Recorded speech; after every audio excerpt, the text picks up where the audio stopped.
Bueno, la segunda parte son ya un foco hace el Concilio Vaticano II, la Gaudium et Spes, sobre algunos problemas más urgentes.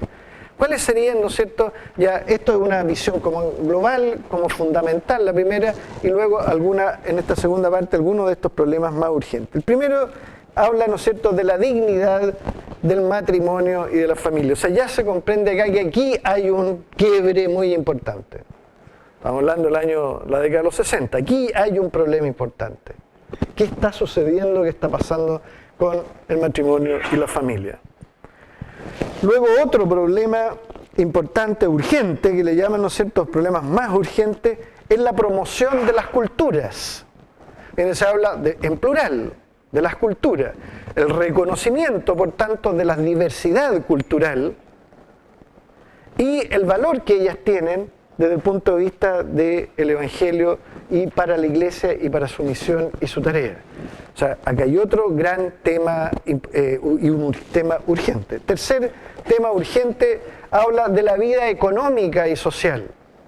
Y justamente en un contexto ya en ese tiempo, y con mucha lucidez los obispos ven todo el proceso de globalización. O sea, acá no es nuevo, acá lo que para nosotros pues empezó a ser nuevo quizá en torno a la década del 2000 más o menos, como empezamos a hablar de la globalización, acá ya hay mucha conciencia de los procesos de globalización, de los procesos de internacionalización de las economías, de los mercados, de las comunicaciones, etc. Entonces, aquí hay un punto bien interesante también de ver cómo se entiende que hay en la vida económica y social, también ahí la Iglesia, de cara al mundo, a la sociedad, tiene un aporte importante que hacer.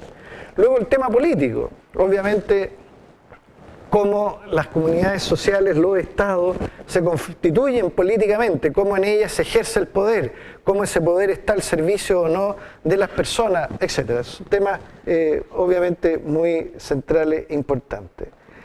Luego, otro tema que desgraciadamente de nunca acabar es la promoción de la paz y la comunión entre los pueblos. En un contexto justamente de globalización, de internacionalización, este tema vuelve a ponerse con mayor radicalidad, porque los modos hoy día de las posibilidades de encuentro, junto con ofrecer condiciones para la comunión, también es motivo muchas veces no de encuentros, sino que más bien de disputas, de posibilidades de que esta relación se haga odiosa de unos pueblos con otros, en que unos pueblos pretenden subyugar a otros, cosa que uno dice no es nueva en la historia, pero sin embargo hoy día por las posibilidades, ¿no es cierto?, de comunicaciones, por las posibilidades militares, por las posibilidades tecnológicas, esos dominios y esos riesgos de la paz en el mundo son hoy día mayores que antes. Seguimos confiando en que no haya ninguna situación de esa naturaleza, pero surgió en la conciencia, recién en la conciencia de la humanidad, que nosotros mismos somos capaces no de dañar el planeta, sino de destruir el mundo, simplemente, y los primeros nosotros mismos. Esa conciencia antes no existía, antes eso no era posible, antes no le era posible al hombre dañar a todo el planeta, hoy día sí, hoy día sí. Y por último, ¿no es cierto?, hay una conclusión que va de los números 91 a 93. Entonces, como ustedes comprenderán, conversar, hablar de todos estos puntos, de todos estos elementos, no es posible ni tampoco es necesario, sino que yo lo que he hecho aquí de estos textos, y particularmente de la primera parte del concilio, o sea, la parte introductoria y de la primera parte del concilio, extraer algunas cuestiones que me parece que son algunos de los desafíos más importantes que nos plantea el concilio.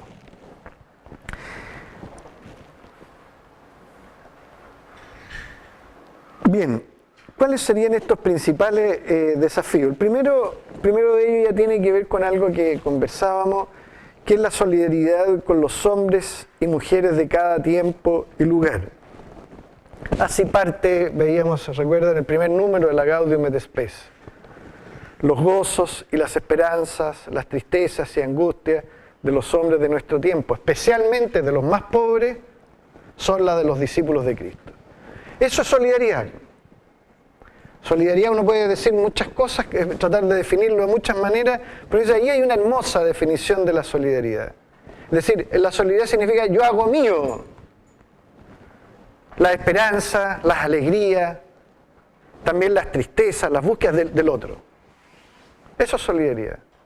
No es simplemente hacer algo por otro, ayudar a otro, sino que yo hago mía la existencia de los demás. Nos pertenecemos mutuamente, es decir, somos auténticamente, digamos, en comunidad, existimos en esa relación. Entonces ahí el desafío, por tanto, es muy potente, pienso yo, porque pasa por, primero decir, comprender cuál es la situación del hombre actual.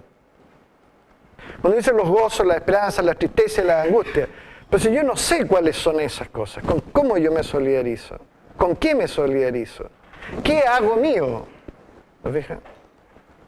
Entonces hay un tema ahí muy importante y que no es fácil, porque uno dice, a ver, si uno mira la realidad y dice, a ver, ¿qué pasa hoy día en la realidad? ¿Qué pasa en los hombres y mujeres de nuestro tiempo? Podemos tener opiniones muy distintas, muy dispares incluso, muy contradictorias. Y uno dice, entonces bueno, recurramos a las ciencias empíricas, a las ciencias sociales para que nos clarifiquen esta mirada sobre la realidad. Y sí, yo creo que hay que hacerlo, es necesario hacerlo. Porque hoy día es un instrumental del cual disponemos para poder tener una mirada más aguda, más crítica sobre la realidad. Pero no pensemos que yo invitando a un sociólogo a decirme que me diga qué es lo que está pasando, es como una bola de cristal, así como que yo ya habló el oráculo, así. No, va a ser una mirada, va a ser un acercamiento, va a ser un aporte. Entonces uno dice, bueno, yo estoy en la realidad, yo estoy con la gente, yo estoy en el barro. Sí, ok, pucha, qué lindo, qué bueno. Pero eso no asegura que mi mirada de la realidad sea la realidad. Porque uno puede estar mirando un aspecto que es el aspecto que más me interesa, puedo estar mirando con mucho prejuicio, puedo estar mirando con mucho temor, puedo estar mirando de una manera que efectivamente y finalmente no es aquello que sucede o la realidad es mi percepción. Y mi percepción es mi percepción. Tiene aspectos positivos, tiene cosas que posibilita, pero también mi percepción está sesgada.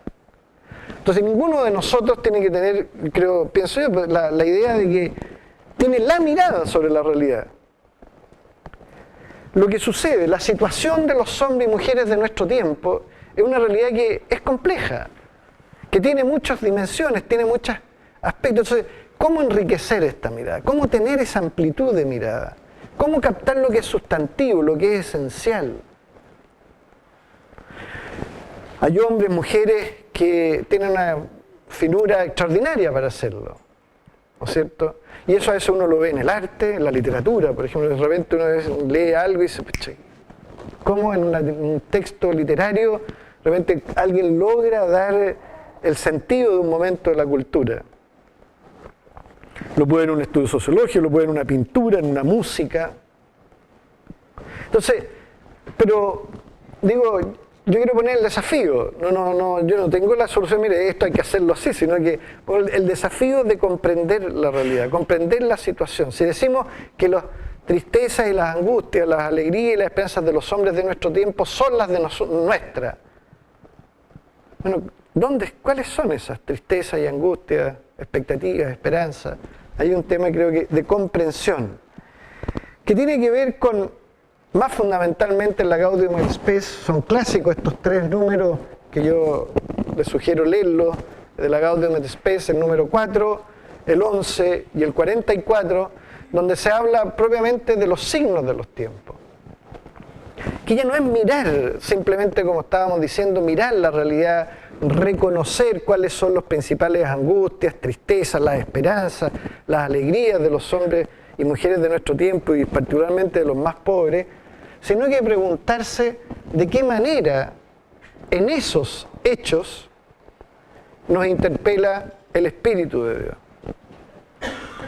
De qué manera en lo que allí está aconteciendo Dios nos está hablando.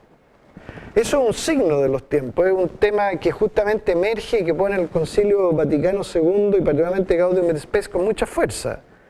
Que la Iglesia debe estar atenta, debe auscultar, dice, y le corresponde particularmente, va a decir, ¿no es cierto?, Gaudium et Spes, le corresponde particularmente a los pastores y a los teólogos auscultar estos signos de los tiempos. Y es una palabra esta, auscultar, es casi como, ¿no es cierto?, la auscultación médica, así como es que mirar en lo profundo. E insisto, porque uno con solo observar a veces no ve. Y sabemos muchas veces, ¿no es cierto?, que las apariencias engañan. Que no todo lo que brilla es oro, etc. O sea, nuestras percepciones pueden... Entonces, es auscultar, es discernir.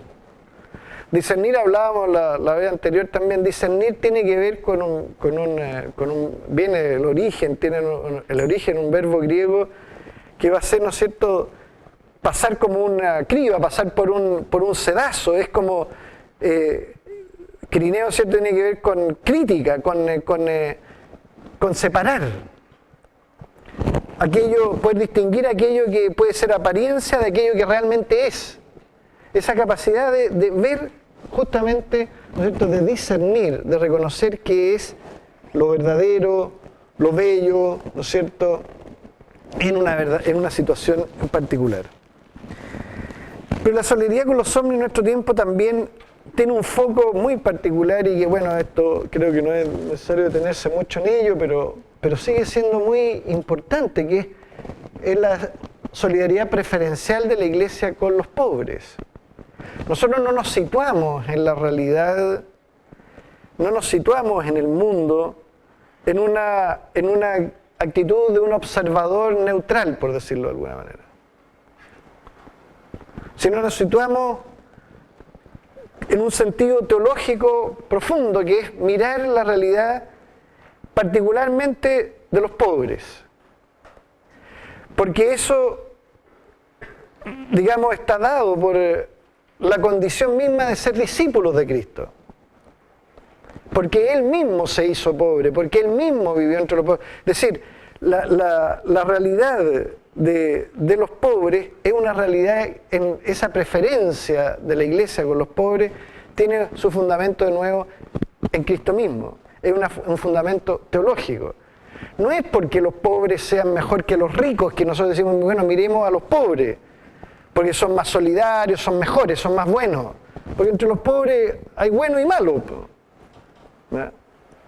No hay una razón ética de esa solidaridad, sino una relación específicamente teológica. ¿Y por qué?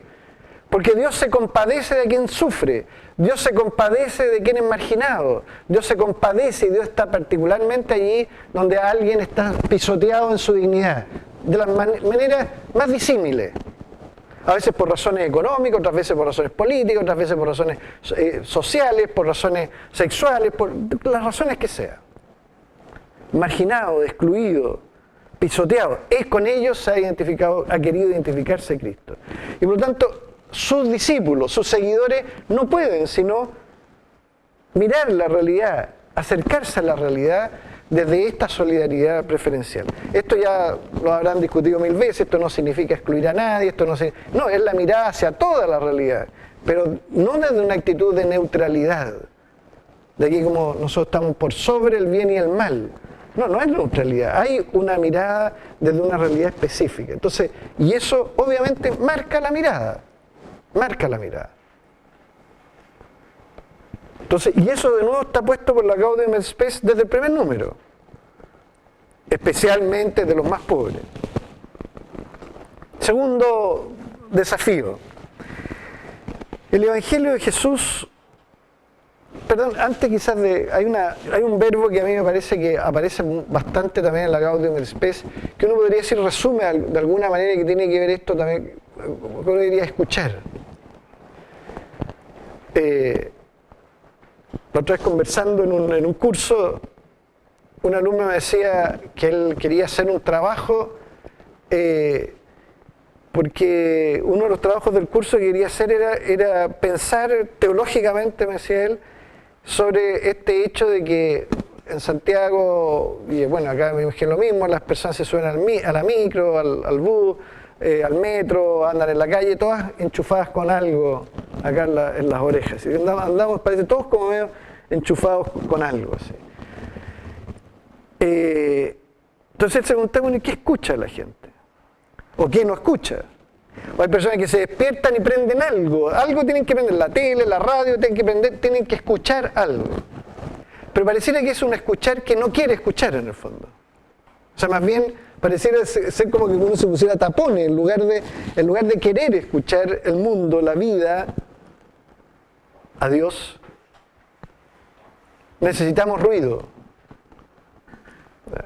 Entonces, esta actitud de comprender, de solidarizarse, de hacerse solidario con otro, pasa por un escuchar, es por un percibir.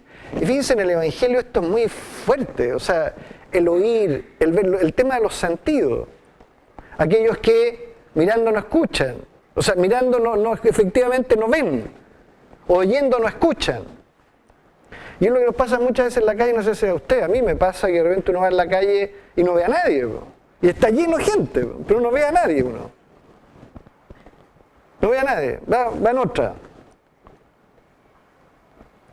Y yo creo que lo mismo nos pasa en la lectura, lo mismo nos pasa en mucho. Entonces, digo, esta solidaridad con los hombres y mujeres de nuestro tiempo pasa también por un tema de abrir los sentidos, percibir, escuchar a otros. En las relaciones de pareja, típico, ¿no es cierto? Uno le dice a la señora o la señora le dice a uno, tú no me escuchas. Y de repente uno dice, no, pero te estoy escuchando. Te estoy escuchando. ¿Y qué significa esa queja de que tú no me escuchas? No me estás percibiendo. No hay empatía. ¿Se fija? No hay solidaridad con el otro. Yo creo que no sé si ahí también tenemos que preguntarnos nosotros como iglesia, ¿cuánto escuchamos?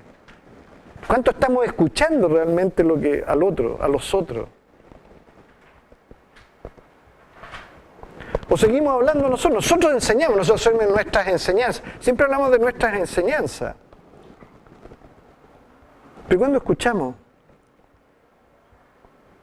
Así que solidarizarse, o la solidaridad, entiendo yo que pasa en esta perspectiva de la Gaudium et Spes, pasa fundamentalmente por el escuchar, por el oír, por el ver. Ya, segundo punto, ahora sí. El Evangelio de Jesús propuesto a todos de un modo que pueda ser vivido, comprendido, acogido. En el número 44 de Gaudium et Spes hay muchos textos, pero yo no efectivamente leer solo alguno, pero el número 44 al respecto es bien interesante porque dice, ayuda a que la iglesia recibe del mundo moderno, fíjense, ya es raro. Porque uno dice, normalmente nos planteamos al revés, pues nosotros queremos ofrecerle al mundo, nosotros le damos al mundo, nosotros, lo que decía yo, nosotros tenemos enseñanzas para el mundo, y casi literal, tenemos, como se dice, enseñanzas para el mundo. Pero acá la Gaudium et Spes dice, es la ayuda que la iglesia recibe del mundo. ¿Dije? O sea, hay una relación de reciprocidad. ¿Ya? Bueno, habla de todo esto la iglesia, que toda la ayuda que recibe del mundo, etcétera, que podemos referirnos más. Pero dice, la iglesia necesita de modo muy peculiar o particular la ayuda de quienes por vivir en el mundo, sean o no sean creyentes, conocen a fondo las diversas instituciones y disciplinas y comprenden con claridad la razón íntima de todas ellas. Dice, es propio del pueblo de Dios, de todo el pueblo de Dios, pero principalmente de los pastores y de los teólogos, auscultar y discernir estas múltiples voces de nuestro tiempo, valorarlas a la luz de la palabra divina, a fin de que la verdad revelada pueda ser mejor percibida, mejor entendida y expresada de la forma más adecuada. Se pone en una relación entonces respecto de la ciencia, respecto de los otros, respecto de poder entender, comprender, y por eso, y esto con una finalidad, Fíjense, lo que se está expresando acá, esto tiene una finalidad muy específica. De lo que se trata es que este Evangelio de Jesucristo pueda ser efectivamente mejor comprendido, acogido y vivido. Es decir, se trata de una cuestión propiamente comunicacional. ¿Se fija? En la misma Dei Verbum, en la misma Concilio Vaticano II, en Dei Verbum se habla, ¿no es cierto?, ¿se acuerdan de ustedes de ese concepto de la condescendencia divina? Donde dice, Dios quiso hablar a los hombres como hombres para que, ¿no es cierto?, el lenguaje humano, para que lo pudiéramos comprender. Entonces uno dice, aquí Jesús ha propuesto de un modo que pueda ser comprendido, acogido y vivido. Yo soy un niño, quiero comunicarle algo, un niño, ustedes probablemente muchas veces lo han hecho, por ejemplo, una actitud muy característica es que uno de repente a un niño le hable así, no sé si lo han hecho, de ponerse como a la altura de un niño para hablarle. Bueno, eso es parte de lo que significa la condescendencia. Y uno dice, ¿por qué hace eso? ¿Por qué uno se agacha y le habla a un niño así? ¿Qué está buscando con eso? Está queriendo que el niño me escuche, que el niño no se asuste que alguien le habla, no sé, desde 2 metros, no, bueno, yo soy nunca 2 metros, pero de otra, ¿no es cierto?, de una, sino que alguien más cercano, hacerse cercano. ¿Ya? Entonces, ¿cómo uno habla o cómo estamos hablando, ¿no es cierto?, de un modo que el otro pueda comprender, pueda acoger y pueda vivirlo? O sea, si yo le empiezo a hablar al otro en chino, yo a lo más me voy a quedar con la conciencia, yo dije lo que tenía que decir. Sí, pero te digo en chino, po. No sirve. No sirve. No, pero es que yo lo dije todo. No sirve. No sirve.